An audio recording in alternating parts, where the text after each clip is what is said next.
This is the Joe Gaither Show on BamaCentral.com.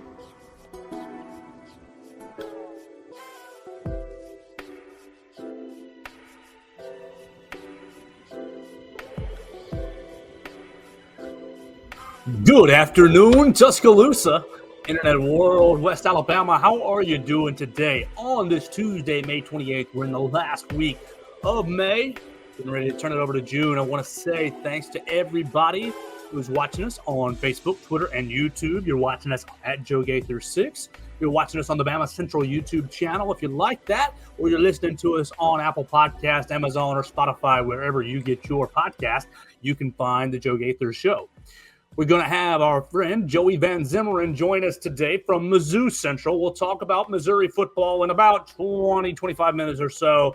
Well, first, we got to do a little weekend recap. And to get started on a weekend recap, we want to say we hope that you all had a blessed Memorial Day, a good Memorial Day. Obviously, it's more of a somber holiday, and we want to thank those who have made the sacrifice for our country. I want to thank the families who are dealing or living with that sacrifice as well. And I hope you guys spent some time yesterday with your families and in remembrance of those men and women who have served this great country and laid down their lives for this country.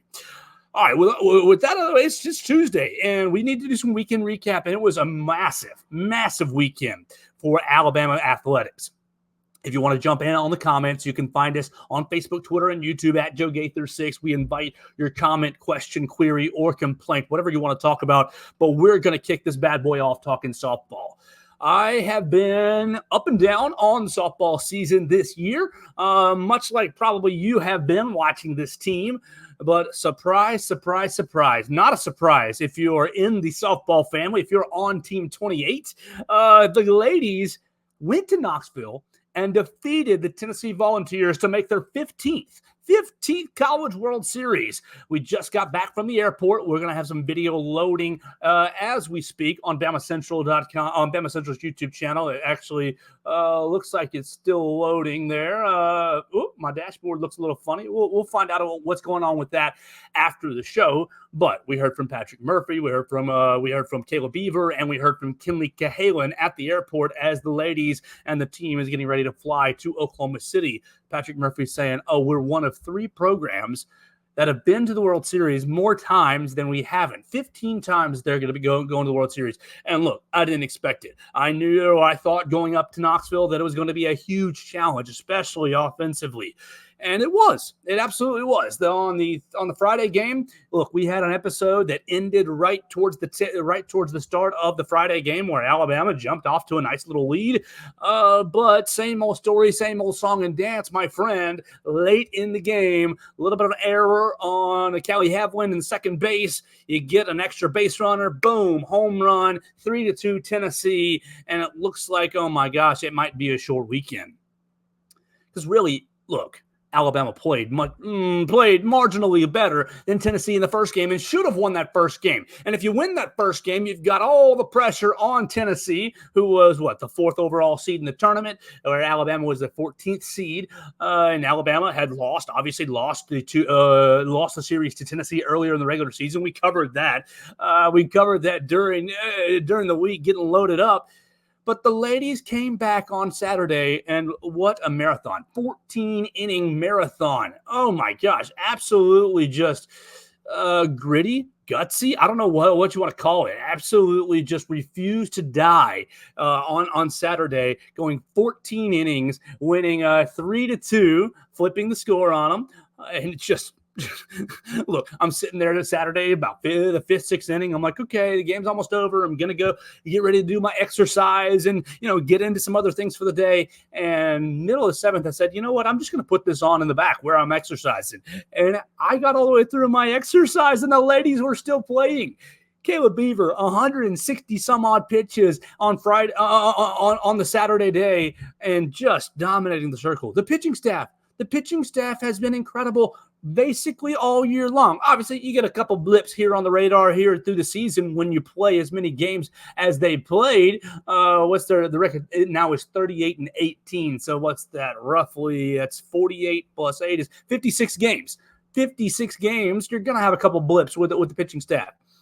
But the ladies have been absolutely nails inside the circle all year long. And it was that again on Saturday, Sunday, and really on Friday as well. I mean, you give up the 3-run homer and you lose the game on Friday. Look, one little mistake and bam, it cost you the game. That's what's been so frustrating watching this Alabama team this year is, the pitchers have performed and played so well. Oh, great. Awesome. Great. Another great performance from Caleb Beaver and Jocelyn Brisky, and everybody's pitching in and really holding it down on the defensive end. Oh, but one little mistake cost you. Oh, you walk a batter, you hit by a pitch, you walk a batter, you have an error, and then a 3-run homer. And it's like, oh my gosh, all the hard work has been basically unraveled. But the ladies, unbelievable. On Saturday, just hung in there, never say die. You go 14 innings, basically a doubleheader, two games in one for the result to go 3-2 and force a, if necessary, third game. And honestly, through the game 1 and game 2, I mean, yes, the scoreboard said win one, lose one. But if you watch the games, Alabama played better than Tennessee in both of the first 2 games.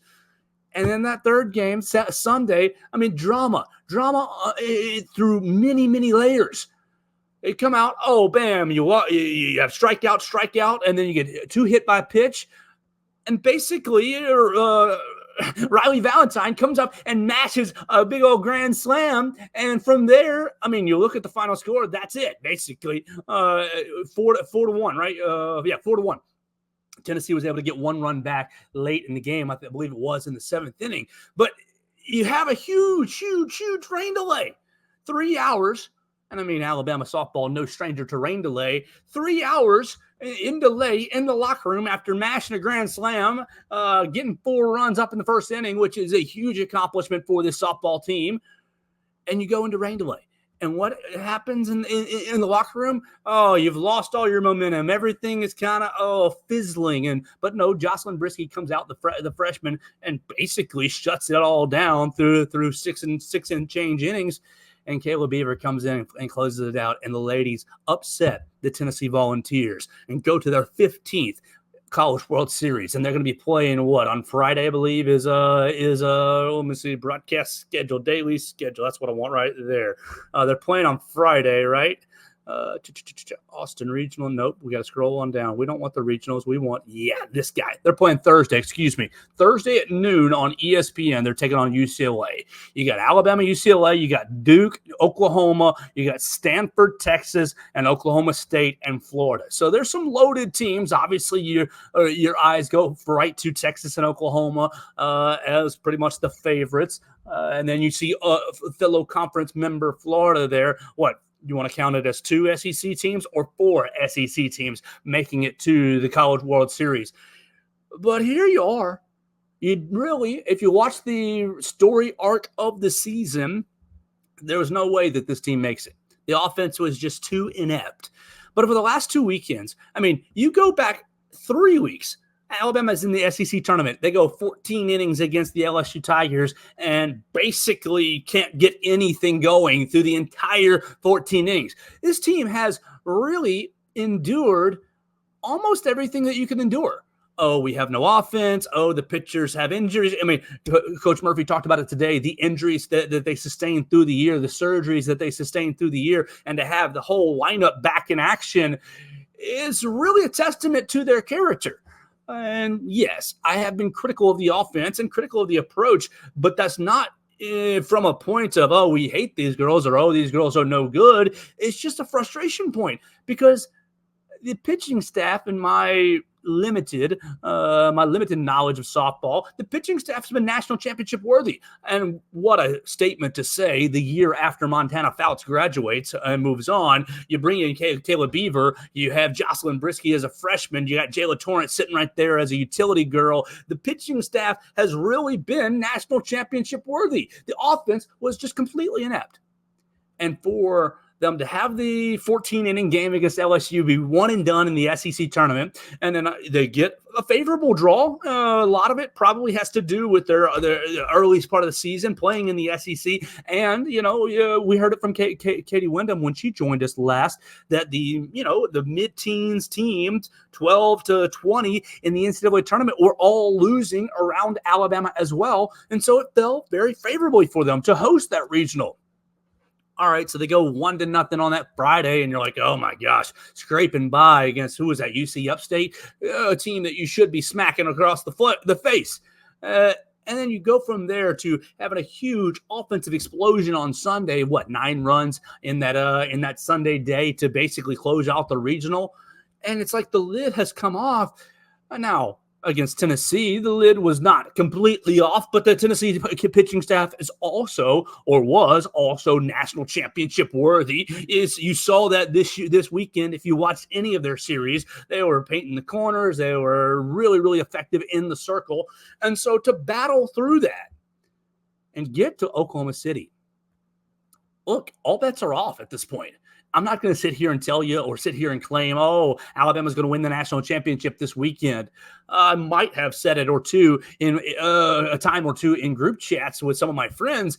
But at this point, with the pitching staff that's been as consistent as they've been all season long, right? And the offense finding itself in clutch moments in the last 2 weekends, I wonder, Alabama's going to be a dangerous team to face this weekend in Oklahoma City. Now it's going to be double elimination format, just like the last couple of weekends have been. You got to lose twice, but I think, oh my gosh, all pressure is off you, Alabama. All the bets are off you, Alabama.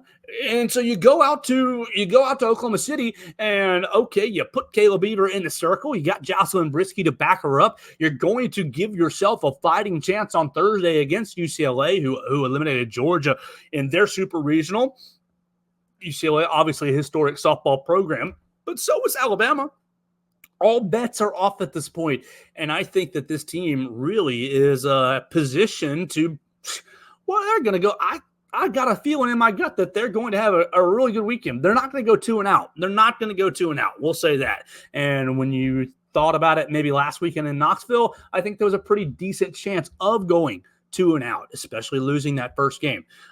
So be watching it on Thursday. Katie Wyndham is flying from Alabama to Oklahoma City today as well. So she's going to be covering all of it for us at Bama Central and BamaCentral.com. We will hopefully try to get caught up with her at some point tomorrow after her travel settles down to get a little preview of the entire College World Series.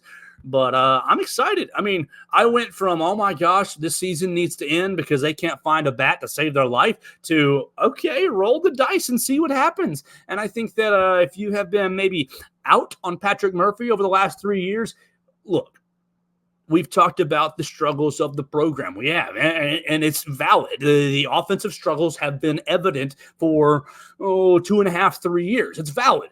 But the results, you've gone to the Women's College World Series in back-to-back seasons, basically willing yourself, pulling the teeth of the program to get to Oklahoma City. And you got to give Coach Murphy a lot of credit for pressing the right buttons at the right time. You think back to Saturday's game, you get Lauren Johnson in a pinch hit situation, and she's able to work her way around to third base, and Lauren Johnson scores the winning run in the 14th inning. Like, he has been a master at pressing the right buttons at the right time. And sure, has the consistency maybe fallen off a touch in the last 3 years in the regular season? Sure. I mean, it's undeniable. They were under 500 for the first time in SEC play under Murphy this year. It's undeniable. But do you really give a rat's rear end about what happens in the regular season if in the last week of the year, when college softball is all over your TV, Alabama is still sitting right there in the Women's College World Series? No, you don't care. I mean, maybe you do, but I don't, because at the end of the year, you've got 8 teams left. And boom, Alabama is once again one of them. And so you can talk about hot seed, and you would be wrong. You would be foolish. Maybe there's some approach tinkering that needs to happen still with the program. And I think that's a fair, maybe not criticism, but a fair comment. But at the end of the day, the bottom line results are that Patrick Murphy got two teams in the last two seasons to Oklahoma City that really overcame deficiencies at the right moments. Now, if they do go 2-out, come on, it's not that big of a deal. And if they go 2-out this week, I think everything that I just said still stands true. You went through, you got a nice little draw in regionals, but it's not easy. They were not supposed to beat Tennessee. That's a big upset. You only scored one run against the Vols in regular season play, right? You only scored the one run, and so it's not easy to go up there. And their pitching staff was incredible, and they are the best team in the SEC pretty much the entire season. And to go up there and end their season, oh my gosh, how sweet it is, and how really, I think, encouraging for the program. And they're going to go out there to Oklahoma City, and I think that they're going to have a good showing. I think there's some breaking. I wrote a story for Mechie, yada yada yada. Yes, please. I'm on my show. We're doing a little Bama Central communication. You're about to see a story about John Mechie winning the George Halas Award in the NFL. Hunter Deceiver is about to publish that on Bama Central and BamaCentral.com. Congratulations to you, John Mechie. We got to get a little. Blake Byler is actually publishing another story. Purdue basketball. Alabama and Purdue is locked in their home and home dates, and so you're about to see a story on BamaCentral.com from Blake Byler about the Alabama-Purdue games getting locked in home and home. Ooh, I'm excited about that.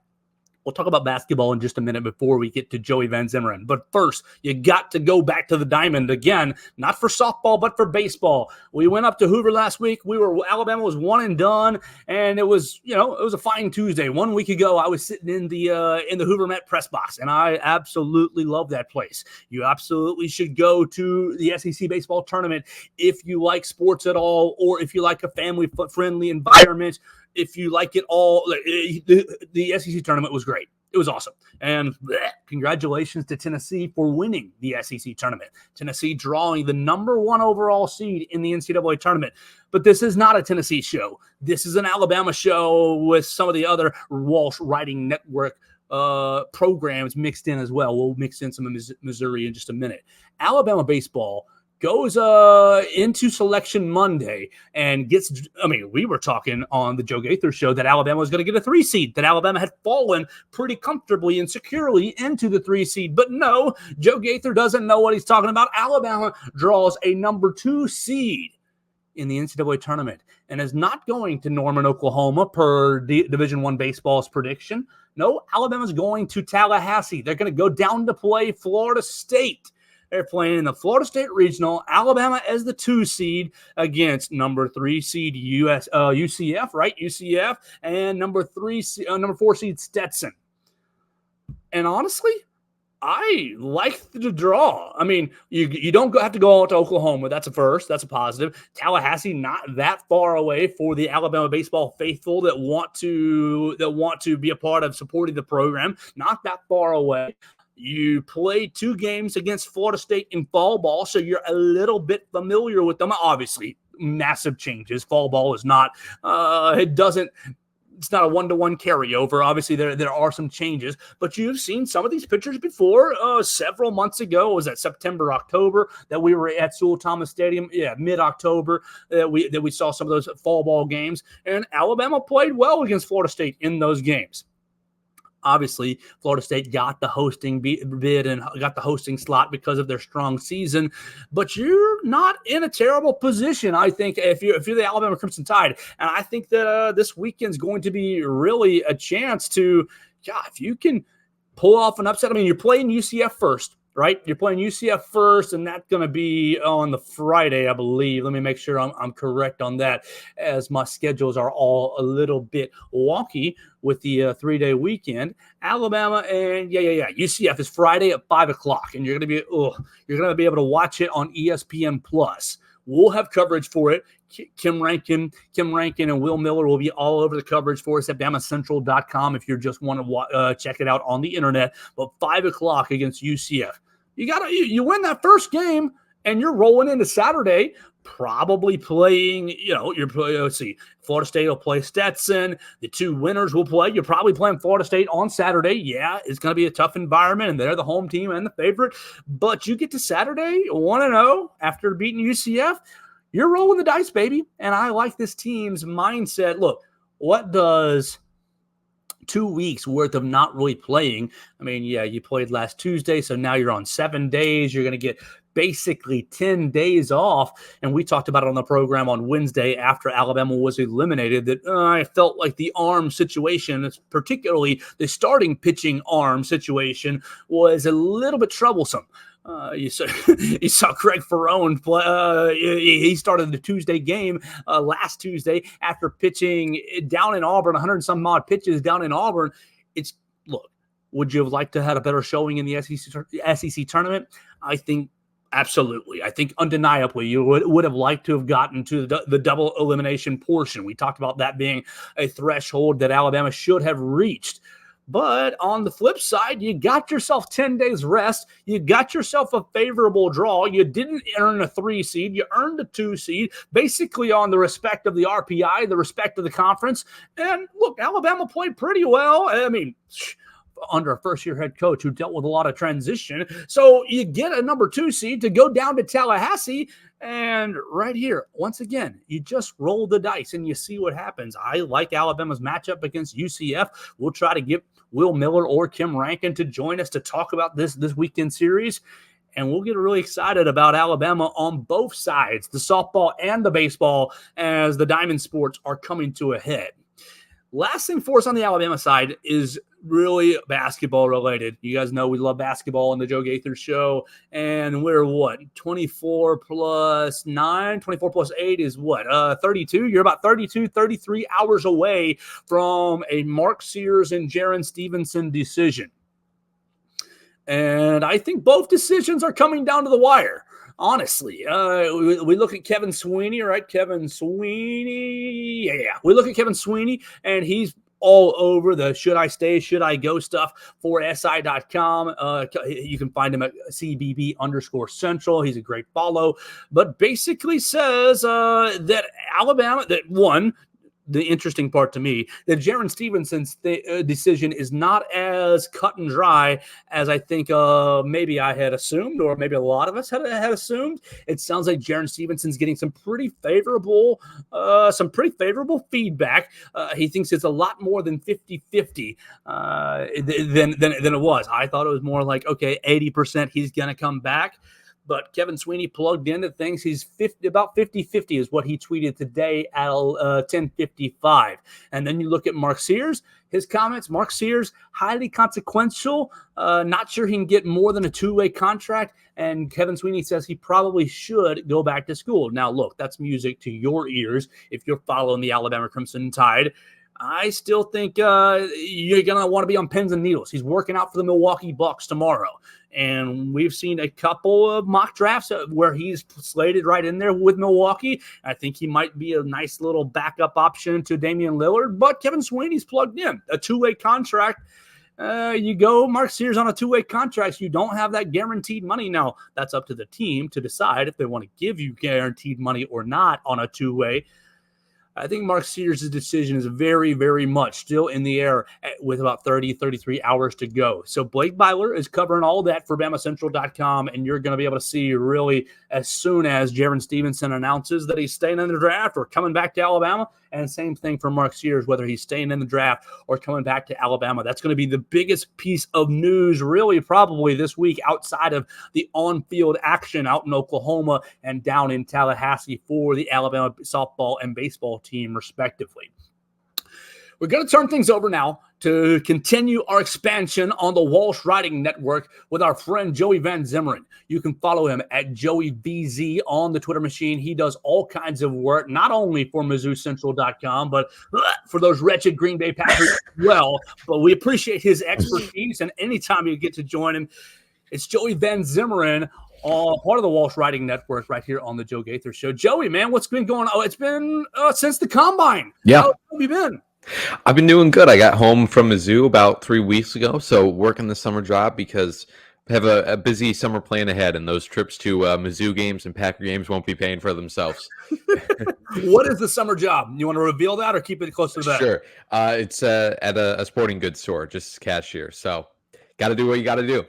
Absolutely. We love a hardworking man, and we don't look down on any employment, whether you're listening to us out there on the streets doing construction or you're listening to us on a nice, cushy office job.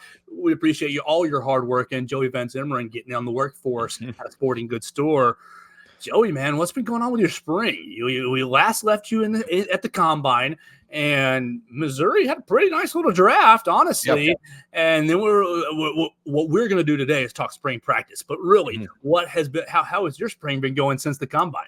Yeah, so right after I got back from the combine, Mizzou with spring football was already in full swing. So I became a busy spring manager and going to spring practice 2-3 times a week, and then managing that with classes too. And it was a great football season or spring season for Missouri. Obviously, you're going to get the cliches, you're going to get the coach speak at an all-time high from all of them. That's what they got to do. I love Eli. He does, with all respect to him, he does give the classic coach speak of we're better than we've ever been this spring. We've got a lot of hard-working, tough-nosed guys, but then he always makes it interesting, of course.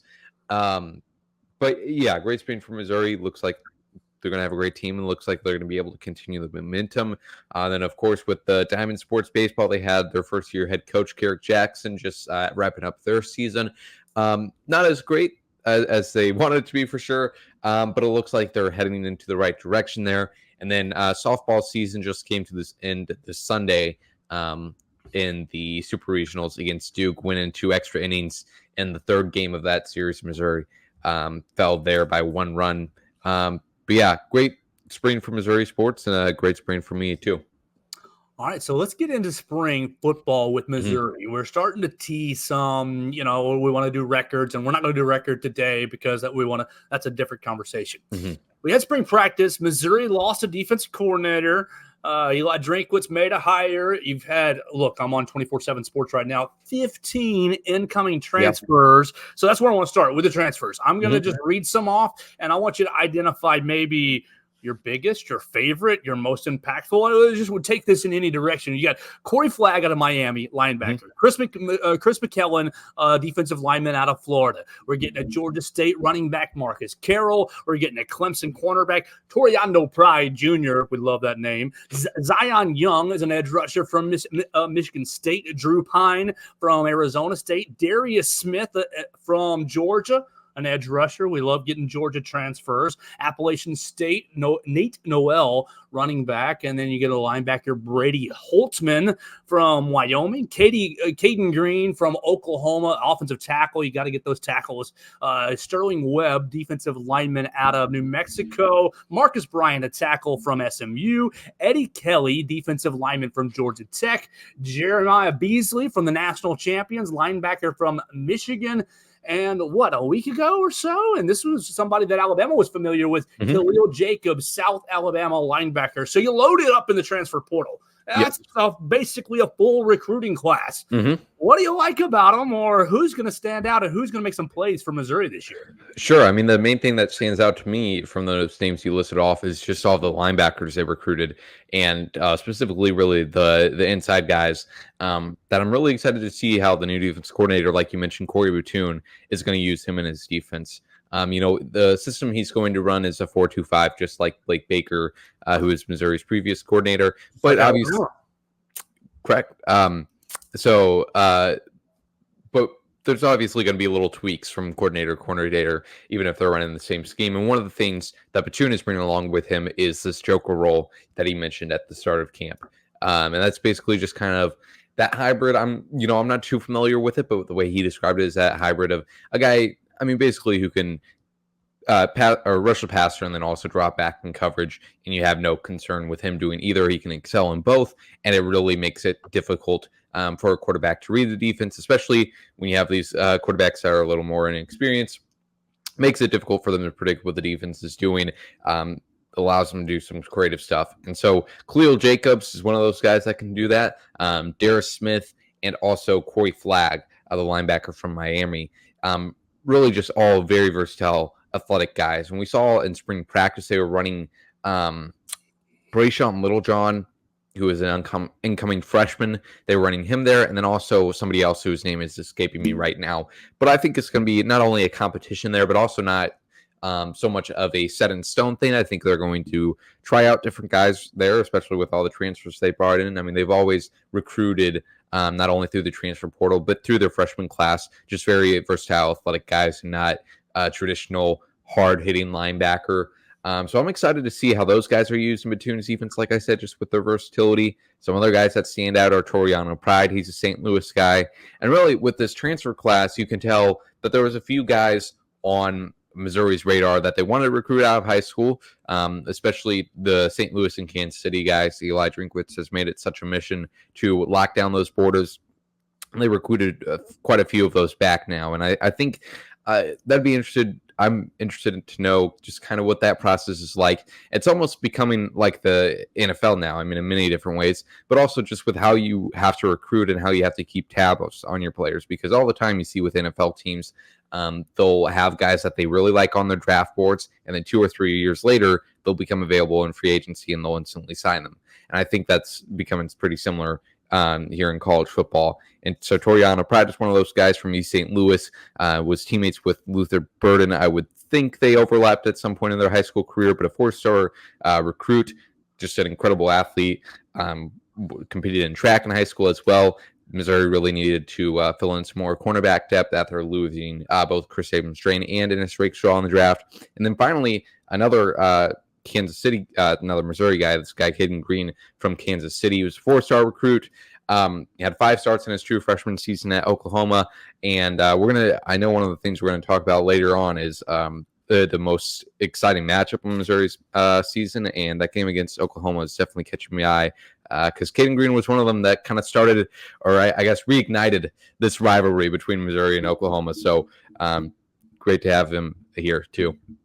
All right, so I'm not going to read all the names on the outgoing list because there's about 20 of them. And look, everybody who's gone, we're moving on from them. They're not part of the program. But if there's any one or two, I mean, I'm seeing a couple quarterbacks, I'm seeing a couple linebackers, the same sort of thing. I mean, just like with Alabama, just like with any college program right now, it's a revolving door around the transfer portal. Is there anybody that you think, oh my gosh, we're going to watch this guy in college football this year and wish he was still in a Missouri uniform? Yeah, maybe not this year. But I do think one that stands out and is somebody to watch down the line is quarterback Jabari Johnson. And I need to look where he transferred to Oregon State. He was a 4-star quarterback.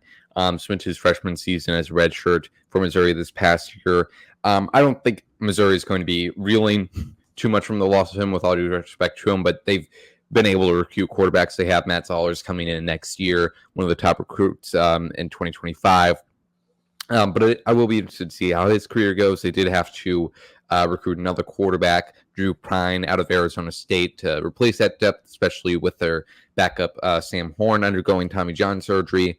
Another guy, I mean, the other two, the 3 big losses that I highlighted, guys that saw playing time last year, was edge rusher DJ Westflack, inside linebacker Damian Wilson, and then offensive guard EJ Domo-Ogar.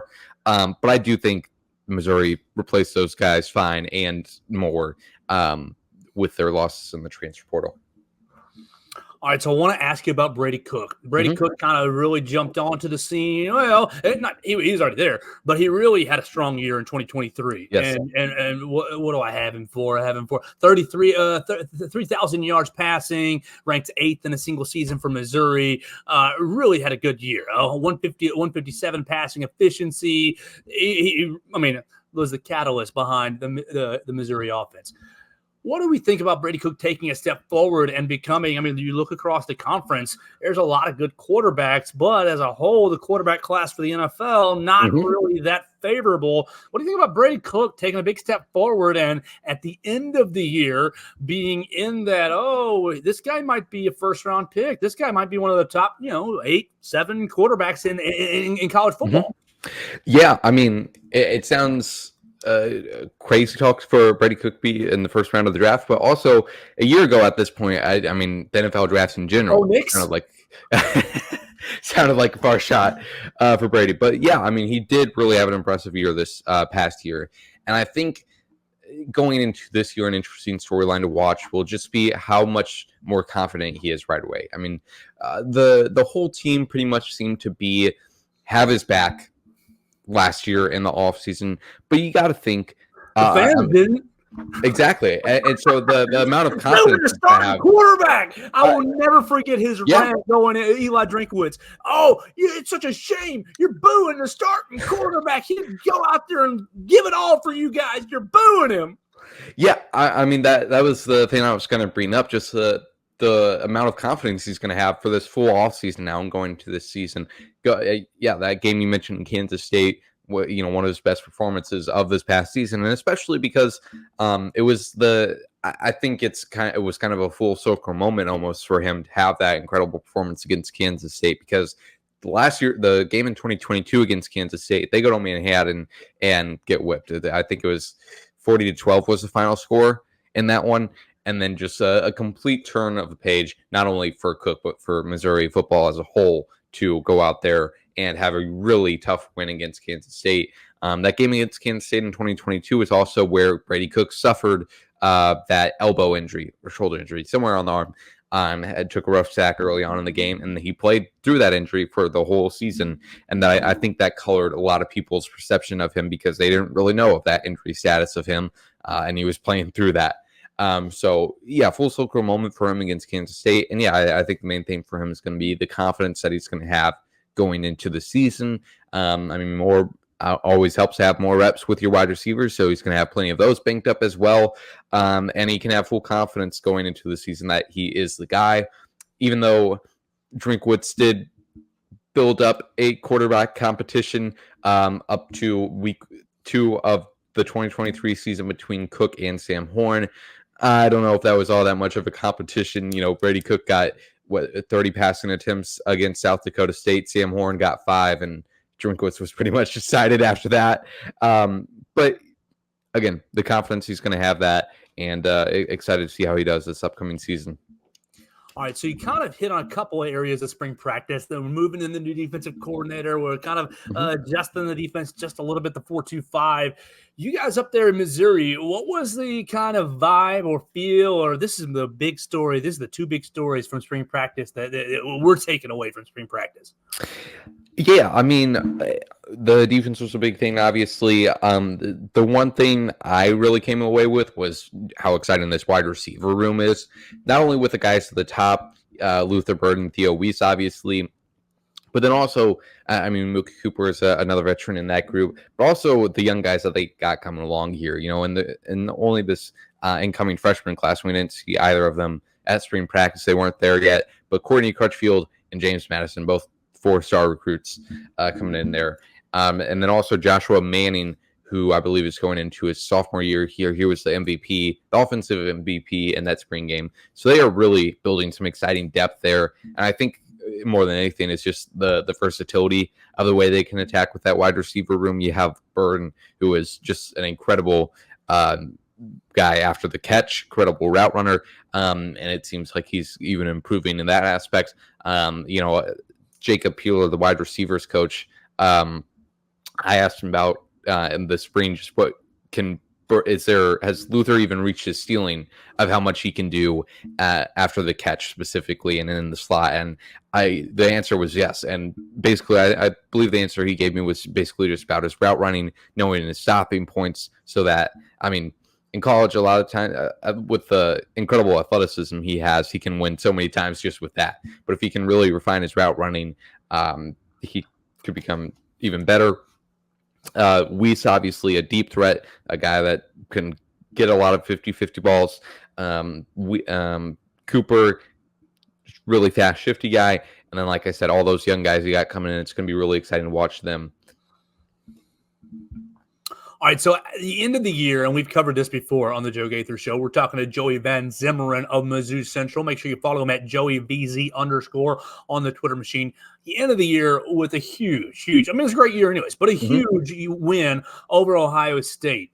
So let's take a conversation in 2 different ways.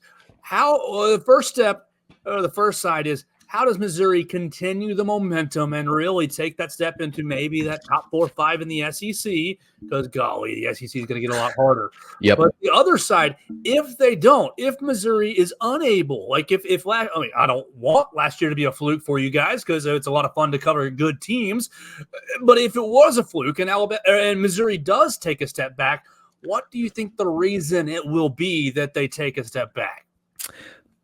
I think it's the same answer for both, Joe, and that's really just the team is going to make or break on just the leadership and the culture they're able to either sustain or is going to fall off this year. And that was the big difference from 2022 and 2023 that we heard from a lot of players. And, you look at the difference between the 2022 and 2023 team, and obviously they needed a year of experience. That was Brady Cook's first year starting. You had Luther Burden, who had a lot of hype coming out of East St. Louis as a 5-star. They needed to get more experience. But it's not like they had too many newcomers in 2023 that completely changed everything. And it was really just the leadership. And Darius Robinson was a fantastic guy to talk about about this. A lot of Cody Schrader at the Combine called Robinson the greatest leader he's ever been around. And so Robinson really knew what was going on with that. And he said after the game in Kentucky, which was week 6 in Lexington, and Darius said after that the big difference between 2023 and 2022 for Missouri was just the culture and leadership. He said something pretty blunt, like there was guys in 2022 that just were not about the team, guys that did not want to be there. And that Robinson, along with the other veteran leaders on the team, realized that they needed to step up. Took the cliche. I don't know if you'll understand this reference, but like the TikTok sports meme of "Coach is right, guys. If we want to win, it's on us." And realizing the step forward they needed to take in the leadership department, and they absolutely did that. Created this culture and created this buy-in. And I think. Specifically when you're looking at a program like Missouri that doesn't have the automatic culture like you guys do at Alabama of having this winning history and recent memory, having to create that buy-in, having to have everybody play with that chip on their shoulder that they did with something to prove mindset.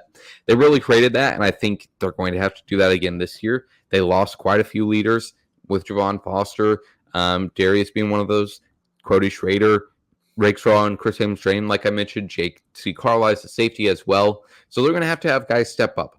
And I do think, looking at this roster, I have no doubt that they have the guys to be able to do that. I think Chuck Hicks is one of them. He is a veteran inside linebacker who will be probably starting this year. He got a lot of playing time last year with Tyron Hopper and Chad Bailey both being out with injury. He's a guy that's gotten a lot of praise for being a great leader. I think Brady Cook, too. He's obviously, like I said, had the support of his team going into last season, but now, again, that confidence, and I think as a quarterback, you're kind of always growing as a leader, and I think he's going to take a step forward in that as well. And then an interesting name with this, I was looking at the running back room, and they have a few guys like Tavares Jones, who they recruited and has been in their program for a few years now, but they don't really have somebody who has gotten a lot of playing time to be able to lead the way. You have Marcus Carroll and Nate Noel, like you mentioned earlier, coming in, but who's actually done it? And they don't really have that right now. I do think it'll be interesting. One of the guys that I wouldn't say have my eye on, but just wanted to write down and mention was Christopher Cray, who is a name you've probably never heard of and wasn't a name I even heard of until this spring. He was voted as one of the team captains for the spring game. And so the next day at press conferences, I was talking to all the reporters, like, we have a interview scheduled with Chris Cray, like, what are we supposed to ask him? Who is this guy? And so we just started asking. It was first Curtis Looper, the running backs coach. We talked to him, and we were expecting just, we knew he had played a little bit of special teams, so we thought he'd just say, he's, all about the team, whatever, not afraid to play special teams. And Coach Looper goes up there and gives us incredible praise for Chris Gray, saying that he was actually the leader of the running back room and not Cody Schrader last year. And what he meant by that, Cody was obviously a leader, has uses his voice at the right times. But Cray really is almost a baby. Saying he's a babysitter seems a little bit patronizing, but really keeps everybody on tabs. A father figure. Sure. Yeah. I mean, he works a construction job in the summer. So, like, he does it all. And so I was interested to hear that. And I think he'll do good, especially with those 2 new transfers coming into the running back room, showing them the ropes. This is how we do things here. And then also, I mean, I think just the special team staying alone. Missouri didn't have a problem last year with getting guys play special teams, but that is a big thing.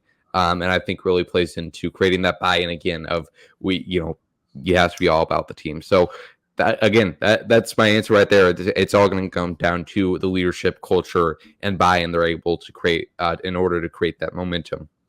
All right, so on that note, you're on the inside up there in Missouri, and look, the outside perspective of Eli Drinkwitz, I like him just because I think he's fun. Mm-hmm. But the outside perspective is this guy's a clown. This guy's not serious. Mm-hmm. This guy, is he really an SEC coach? Well, last year's results, I mean, come on, they speak for themselves. So you talk about the culture, you talk about the buy-in. Sometimes maybe the messaging gets a little worn out in certain situations. I'm not saying that's happened at Missouri or will happen at Missouri. You tell us, what is Eli like? And do you think that maybe his messaging, and I mean, some of it's a little corny, but I think the connection with his players is really, really strong. Do you worry about, maybe he's not as serious, or maybe he's too much of a buddy with the friend? Educate us from the outside perspective about who Eli Drinkwitz really is. Yeah, I wrote a piece about this right after the Cotton Bowl, really on just Drinkwitz and specifically the changes he made from 2022 to 2023. And the main focus of that was handing up the play calling duties, but also just on his personality and his ability to connect with the players, which is a big thing. And one of the things I focus on there, and I really find coaches fascinating to analyze, really. And the main thing or not the main thing, but one of the things I focused on was just his personality and how that kind of affects him as a coach. And that's kind of one of my favorite things to look at with coaches. One of my favorite projects ever is the Play Callers podcast by Jordan Rodriguez that focused on Sean McVay, Matt LaFleur, Kyle Shanahan, Mike McDaniel, that whole coaching tree, and on how she interviewed all of them, interviewed a bunch of sources close to them too, really wanting to get to know the people first. And that also is so intertwined with how they coach, how they connect with their players, but also like literally their play calling. And it's really fun to watch that.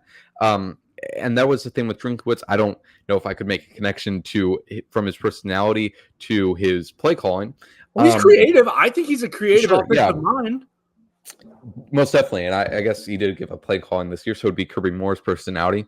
And Kirby Moore, he calls a lot of explosive plays. He's not a very explosive person, with all due respect to him. But yeah, I do think the most important thing is being yourself. That goes for any leader, I think. And I think guys can really see that in Coach Drinkwitz. And I think, not only seeing and appreciating his genuineness, but also realizing that they kind of have to take that on with themselves, that they need to be their own individual person in the locker room and really be their authentic self. And that goes a long way. And I do think, it does, with the messaging he does online and with, just kind of the corny persona he has. I think that's one side of it. And that's mainly what we see too. But I think behind closed doors, it just seems like he does, he can have fun like that, but also has the ability to really talk to these guys. And with that genuineness can really show also that he cares about them as people. That goes a long way in recruiting, obviously. And so as far as having concerns that'll, at some point wear out, or some guys will eventually not start buying in, I wouldn't say so. I mean, he's definitely not Nick Saban, doesn't have that, straight-faced personality. But I definitely think, like I said, having that genuineness really leads to authentic connection, and guys appreciate that. All right, so it's going to be a huge season for Missouri because you want to follow up the great Cotton Bowl win and really a 10-11 win season last year with another good season. But you bring in Texas and Oklahoma into the conference. No more divisions. You don't get to play your Vanderbilt, South Carolina, Kentucky's of the world. Let's flip to the schedule real quick. Yeah, Vanderbilt is on the schedule, but I don't see Kentucky. Sorry, I don't see some of these other SEC Eastern teams. Florida's not on there this year. But it looks like an easy ramp up. You go through Murray State, Buffalo, Boston College, Vanderbilt, and then you're off. We don't want to do a game-by-game prediction yet. We'll do that the next time you're on. Tell me about the games. You already hit the Oklahoma game, but if you want to expound on it, please do. And hopefully we will see you here in Tuscaloosa on October 26th. What are some of these milestone or big games this year that you're like, ooh, that's going to be really intriguing, or ooh, Missouri's going to be on national TV for this game, or ooh, we'll have the eyes of the nation right here on this matchup. Yeah, I think that 2-game stretch of Alabama and Tuscaloosa, and then Oklahoma and Columbia are very exciting. They have a bye week in between there. But that, is the one game a lot of fans wanted College Game Day to come to Columbia last year when they were playing LSU in week 6. That didn't end up happening because LSU didn't come to their end of the bargain. But yeah, the Oklahoma one, I think, is going to be a massive game for Missouri, not only for just the spectacle of it all, Oklahoma reigniting this rivalry, and all of that, but also just what it's going to mean for the postseason potentially. It's week 10, right? So they have their bye right before that. After they play Oklahoma, they play South Carolina, Mississippi State, and Arkansas. Certainly not the toughest stretch of SEC opponents right there. So that's definitely the biggest game I have circled right now. Again, like I said, the spectacle of it all, having that rivalry that's already been brewing on social media. I'm very excited for that one. I have a wedding to go to the night before. So if College Game Day is there, I might be, the wedding is in St. Louis. So I might be pulling all-nighter if College Game Day makes an appearance and try to get a nap in during the 12 o'clock slate of college games. Well, it's going to be a lot of fun next year. Are there college football playoff expectations surrounding the Missouri program? Top 12, we want to get in the first 12-team playoff. Is that an expectation? And will there be a big disappointment if they're just on the outside, or is there going to be some grace? Yeah, I think if it's a situation like it was in 2023 where, they beat one of Georgia or LSU and they're a lot closer. I think, if they seal the deal against Georgia, then they're probably playing in the SEC title game. And they were really close in that Georgia game. Yep. I think if that happens again this year, there's going to be quite a bit of disappointment. But I would say there definitely is the expectation for them to make the 12-team playoff, be a top contender in the SEC. A few weeks ago at a event in St. Louis, Eli had a press conference, and he I forget exactly how he went, but he was talking about this upcoming season, and he originally was going to say something like, we want to bring SEC championships home, and he cut himself off there. Like he said, bring S, and then he said national championships home. That 12-team playoff, they talked about it a few times on the screen. That's the goal, and anything short of that, I don't know about the fan base, but anything short of that for the coaching staff will be seen as a disappointment, especially, obviously, if you're a good program, you're going to be constantly recruiting good players, but this will likely, unless Luther has a freak injury, probably be the last year you have Luther Burden on the team, probably last year you have Theo Weiss on the team, last year of that Brady Cook, Luther connection. So this will be a big moment for them, big season, and really, having to prove, like you mentioned earlier, Joe, that the 2023 was not a fluke season. All right, so last thing for you with Joey Van Zummeran of MizzouCentral. Make sure you're reading him at MizzouCentral.com or following him at JoeyVZ_. We had 5 first-team All-SEC candidates. You've already hit on Luther Burden, and we're going to lock him in like he's going to be another first-team All-SEC guy. Yeah. One of them, Cody Schrader. I'm just reading Cody Schrader, Luther Burden, Javon Foster, Darius Robinson's gone, Chris Abrams-Drain is gone. Outside of Luther Burden, Who do you think are going to be, okay, these couple of guys might be best in the conference? It might be tough for Brady Cook to get over the Carson Beck hump, or maybe the Jalen Milroe hump. We'll see. Who's going to be joining Luther Burton as, these guys are first-team All-SEC players? So two guys that I wanted to highlight is first Armand Mimbu, who's the right tackle.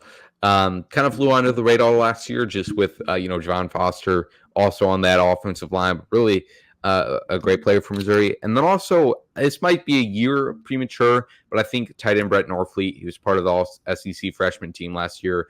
And I was going into last year, I don't know if it was just the St. Louis bias in me, but he was one of the players I was really excited to watch in his freshman season. And, he started off kind of slow, but then he had a great reception in that LSU game. There's like a 30-yard pass down the right sideline that he just arched over a defender to catch. And I need to look up, I believe he's just insane measurables, and I want to make sure I have this right because he's so great. Tight ends. I love tight ends. Yes, and he is truly a picture-perfect tight end for tight end lovers like you and me, Joe, because not only is he an incredible receiver, but he is also one of the best blocking tight ends I've ever seen.